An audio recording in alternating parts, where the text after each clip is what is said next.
विश्वानि देव सवितरदुरितानि पराशुव यद्भद्रं तन्न आशुव। ॐ हिरण्यः गर्भः समवर्तताग्रे भूतस्य जातः पतिरेक आसीत् सदाधारं पृथिवीं द्यामुतेमं कस्मै देवाय विशा विधेम। आज हम श्रीमद् भगवद गीता का अध्याय 2 श्लोक 38 के बारे में विश्लेषण करते हैं और उसका तुलनात्मक अध्ययन भी करते हैं और सही निष्कर्ष पर आने की कोशिश करते हैं। श्लोक इस तरह से है, सुख दुखे समे कृत्वा लाभालाभो जया जयो ततो युद्धाय युज्यस्व नैवं पापम वाप्स्यसि। अर्जुन को यह आशंका थी कि युद्ध में कुटुंबियों को मारने से हमको पाप लग जाएगा, पर भगवान यहाँ कहते हैं कि पाप का हेतु युद्ध नहीं है, प्रत्युत अपनी कामना है। अतः कामना का त्याग करके तू युद्ध के लिए खड़ा हो जा। हमारे देश में भी यही रहा कि छोटे छोटे राज्य थे, अपनी अपनी कामनाओं को छोटी छोटी कामनाओं को लेकर के चले और निस्वार्थ भाव से युद्ध न होने से पराजय का मुँह देखना पड़ा और आक्रांताओं का अधिकार होने लगा। सुख दुखे समे कृत्वा लाभा लाभो जया जयो ततो युद्धा युज्यस्व। युद्ध में सबसे पहले जय और पराजय होती है ना। जय पराजय का परिणाम होता है, लाभ और हानि तथा लाभ हानि का परिणाम होता है। सुख और दुख, जो लाभ हानि होती है उससे सुख या दुख का परिणाम आता है। जय पराजय में और लाभ हानि में सुखी दुखी होना तेरा उद्देश्य नहीं है। तेरा उद्देश्य तो इन तीनों में सम होकर अपने कर्तव्य का पालन करना है। युद्ध में जय पराजय, लाभ हानि, सुख दुख तो होंगे ही।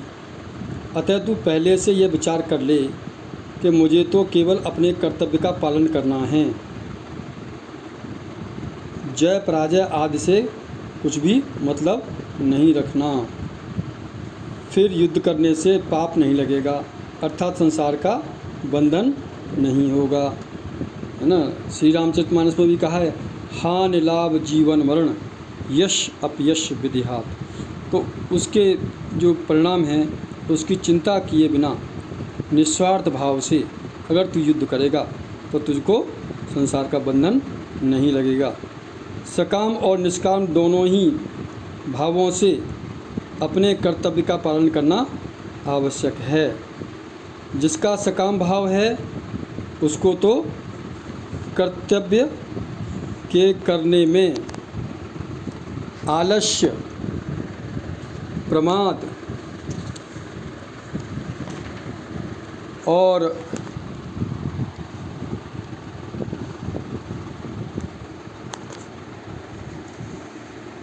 बिल्कुल नहीं करने चाहिए। आलस्य और प्रमाद बिल्कुल नहीं करने चाहिए। प्रत्युत तत्परता से अपने कर्तव्य का पालन करना चाहिए। जिसका निष्काम भाव है, जो अपना कल्याण चाहता है, उसको भी तत्परतापूर्वक अपने कर्तव्य का पालन करना चाहिए।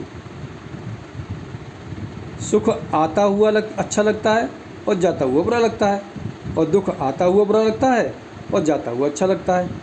अतः इनमें कौन अच्छा है कौन बुरा, अर्थात दोनों ही समान हैं, बराबर हैं। इस प्रकार सुख दुख में समबुद्धि रखते हुए तुझे अपने कर्तव्य का पालन करना चाहिए। तेरा किसी भी कर्म में सुख के लोभ में प्रवृत्त न हो और दुख के भय से निवृत्ति न हो। कर्मों में तेरी प्रवृत्ति और निवृत्ति शास्त्र अनुसार ही हो। गीता के 16वें अध्याय का 24वां श्लोक इस बात को बोलता है। क्या कहता है?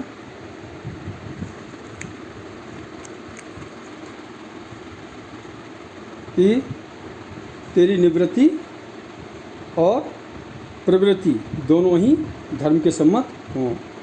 फिर कहते हैं नैवम पापम वापससी। यहाँ पाप शब्द और पुण्य दोनों वाचक है, जिसका मतलब एक से मतलब नहीं है, दोनों से मतलब। अगर पाप का मतलब है तो पुण्य भी उसके साथ जुड़ा हुआ है। स्वर्ग और नरक की प्राप्ति बंधन है, जिससे मनुष्य अपने कल्याण से वंचित रह जाता है। दोनों ही, एक मीठा जहर एक कड़वा जहर, हैं, दोनों ही हमें अपने लक्ष्य से, जो परम कल्याण का गीता चाहती है जीव मात्र का, मनुष्य का, उससे हम वंचित रह जाते हैं। और जिसका फल है स्वर्ग और नरक की प्राप्ति रूप बंधन, जिससे मनुष्य अपने कल्याण से वंचित रह जाता है और बार बार जन्मता मरता रहता है।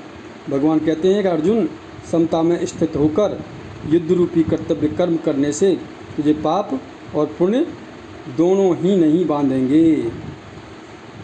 अब फिर थोड़ा इसका विश्लेषण करने की कोशिश करते हैं और निकालते हैं कि भगवान 31वें श्लोक में 31वें श्लोक से 38वें श्लोक तक के 8 श्लोकों में कई विचित्र भाव प्रकट किए हैं। जैसे क्या, किसी को व्याख्यान देना हो और किसी विषय को समझाना हो तो भगवान इन 8 श्लोकों में उसकी कला बताते हैं। मतलब जो हम कहते हैं ना कि गीता में मैनेजमेंट किस तरह से है, तो मैनेजमेंट के लिए यहाँ गीता बताती है कि पहले कोशिश करें हम कि उसका कर्तव्य कर्म करना है और अकर्तव्य न करना, ऐसी विधि निषेध व्याख्यान देना हो तो उसमें पहले विधि का, बीच में निषेध का, अंत में फिर विधि का वर्णन करके व्याख्यान समाप्त करना चाहिए। भगवान ने भी यहाँ पहले 31वें 32वें 2 श्लोकों में कर्तव्य कर्म करने के लाभ और वर्णन किया है। फिर बीच में 33वें और 36वें तक 4 श्लोकों में कर्तव्य कर्म न करने के हानि का वर्णन किया है और अंत में 37वें 38वें 2 श्लोकों में कर्तव्य कर्म करने से लाभ का वर्णन करके कर्तव्य कर्म करने की आज्ञा दी है। पहले लाभ, फिर ना करने से हानि और फिर करने से क्या लाभ होता है। इस तरह से एक पद्धति बताई व्याख्यान देने की। पहले अध्याय में अर्जुन ने अपनी दृष्टि से जो श्लोक दी थी, जो दलीलें दी थी, उनका भगवान ने इन 8 श्लोकों में समाधान किया है। जैसे अर्जुन कहते हैं, मैं युद्ध करने में कल्याण नहीं देखता हूँ, पहले अध्याय का 31वां श्लोक। तो भगवान कहते हैं क्षत्रिय के लिए धर्ममय युद्ध से बढ़कर दूसरा कल्याण साधन नहीं है, दूसरे अध्याय का 31वां श्लोक ना इस बात को कहता है कि क्षत्रिय के लिए सबसे बढ़िया युद्ध करना ही साधन है। कहते हैं स्वधर्म पे चावेक्ष न विकम्पित मरहसी धर्माद युद्धाक्षयो अंत क्षत्रियस्य न विद्यते। क्षत्रिय के लिए युद्ध करना ही साधन है, परम साधन है, कल्याणकारी साधन है। तो भगवान कहते हैं क्षत्रिय के लिए धर्म युद्ध से बढ़कर कोई दूसरा कारण, दूसरा लोक कल्याण का साधन नहीं है। दूसरे अध्याय का 31वां श्लोक, अर्जुन कहते हैं युद्ध करके हम सुखी कैसे होंगे। पहले अध्याय का 37वां श्लोक से बात को बोलता है। तो भगवान कहते हैं जिन क्षत्रियों को ऐसा युद्ध मिल जाता है वे ही क्षत्रिय सुखी हैं। ये दूसरे अध्याय का 32वां श्लोक बोलता है इस बात को। क्या कहता है कि जिन क्षत्रियों को ऐसा युद्ध मिल जाता है वो क्षत्रिय सुखी कहलाते हैं। यद्रक्षा चोपपन्न स्वर्गम द्वारमपावृतम सुखना क्षत्रिय पार्थ लभंते युद्ध मीदृशम।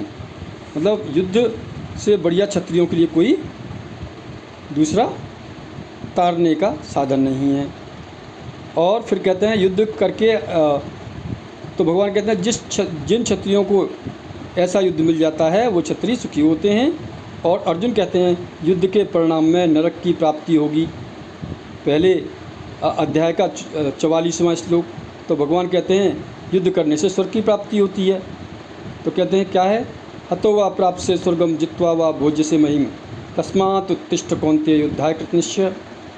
अर्जुन कहते हैं युद्ध करने से पाप लगेगा। पहले अध्याय का 36वां श्लोक। तो भगवान कहते हैं युद्ध न करने से पाप लगेगा। दूसरे अध्याय का 33वां श्लोक इस बात को बोलता है कि अगर तू युद्ध नहीं करेगा तो हे अर्जुन तेरे तू पाप का भागी बनेगा। क्या कैसे कहते हैं,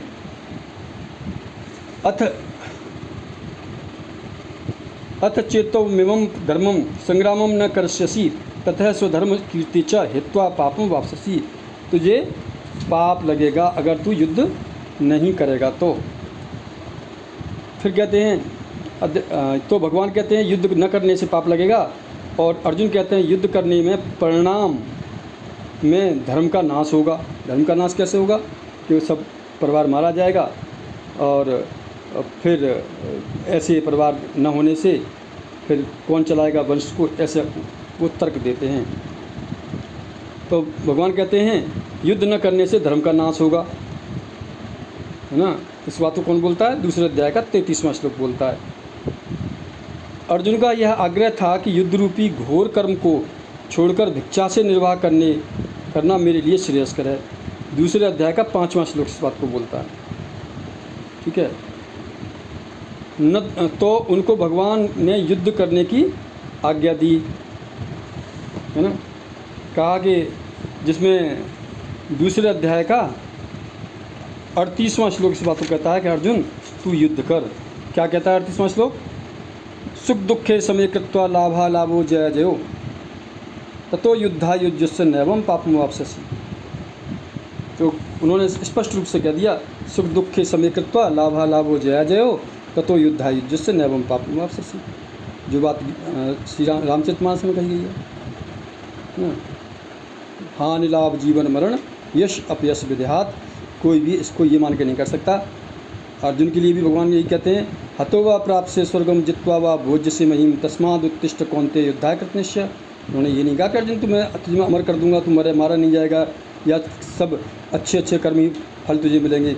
युद्ध है, युद्ध में कुछ भी हो सकता है, लेकिन उन सब के लिए समभाव से ना सुख दुखे समय कृत्वा लाभा लाभो जय जयो ततो युद्धा युज्यस्य नैवं पापम वापससि। इस तरह से वो समझाते हैं, कहते हैं अर्जुन तू अपने कर्म में लगा रहे।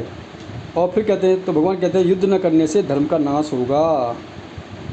अर्जुन का आग्रह था कि युद्ध रूपी घोर कर्म को छोड़कर भिक्षा से भी निर्वाह कर लूँगा। तो भगवान को युद्ध करने की आज्ञा दी।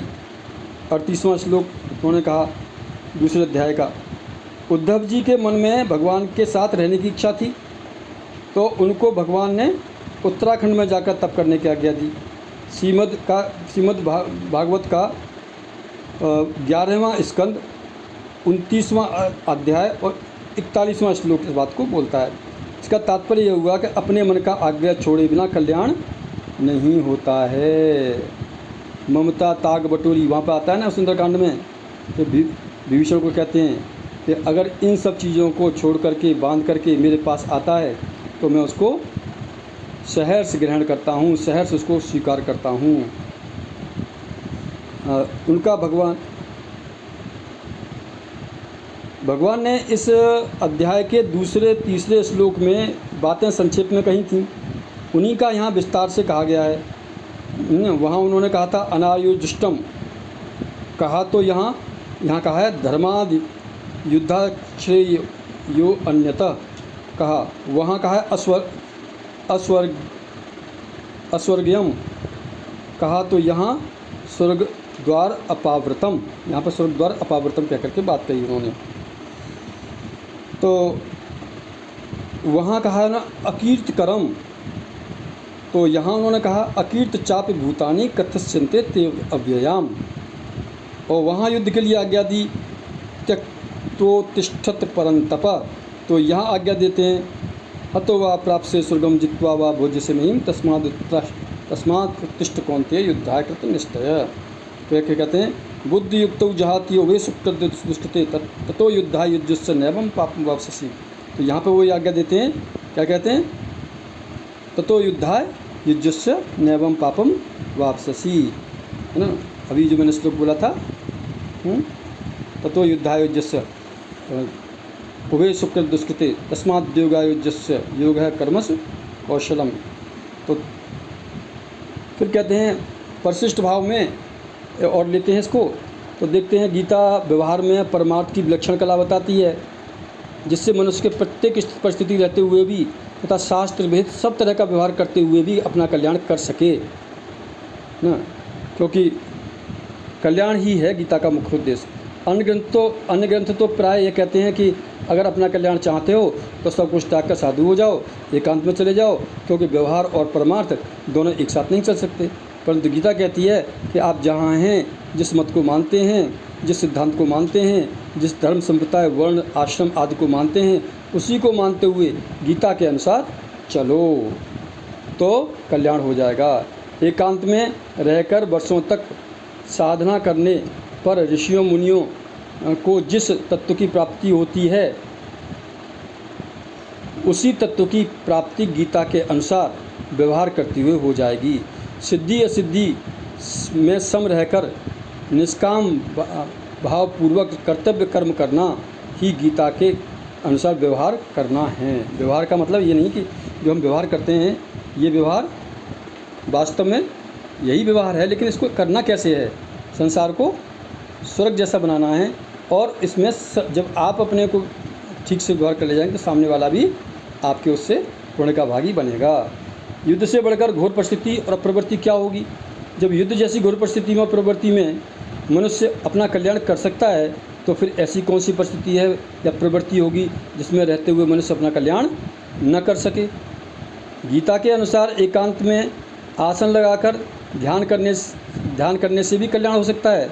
गीता का 6 अध्याय के 10वें से लेकर 13वें श्लोक तक इस बात को कहता है कि ध्यान किस तरह से लगाएं, आसन किस तरह से लगाएं, और जो नासिका है उसके अग्रभाग पर ध्यान केंद्रित करें। तो वहाँ इस बात को भी गीता कहती है, उस बात ये भी एक माध्यम मानती है ना।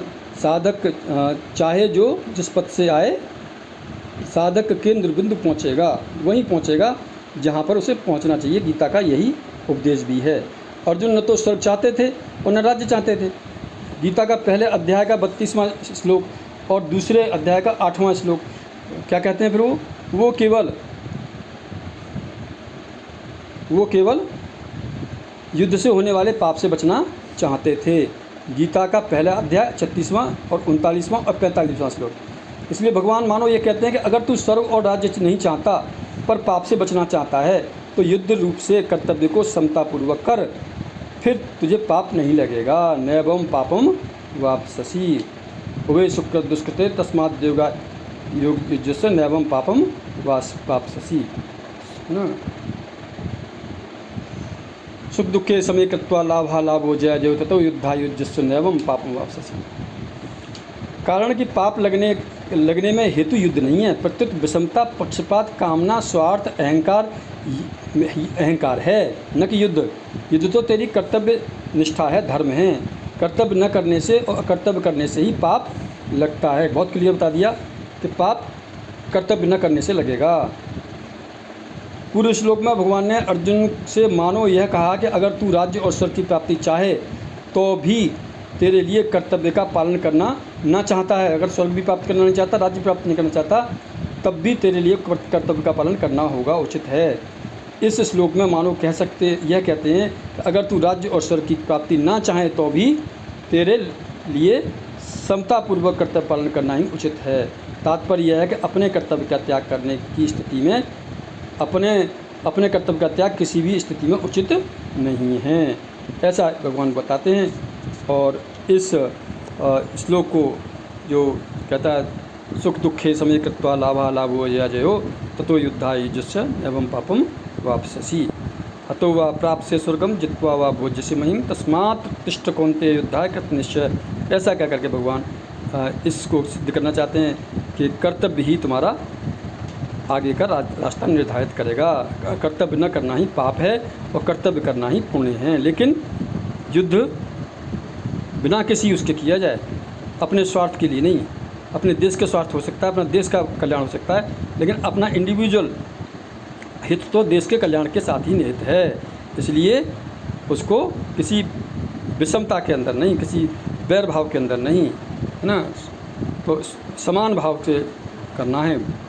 ऐसा मैं सभी को नमस्कार और सबसे निवेदन कि मेरे चैनल को सब्सक्राइब करें, व्यू करें और फॉरवर्ड करें, जिससे मुझे और कहने में मेहनत करने में आनंद आए और मैं गीता के लिए आगे बढ़ाने में आप लोगों का सहयोग चाहता हूँ। धन्यवाद।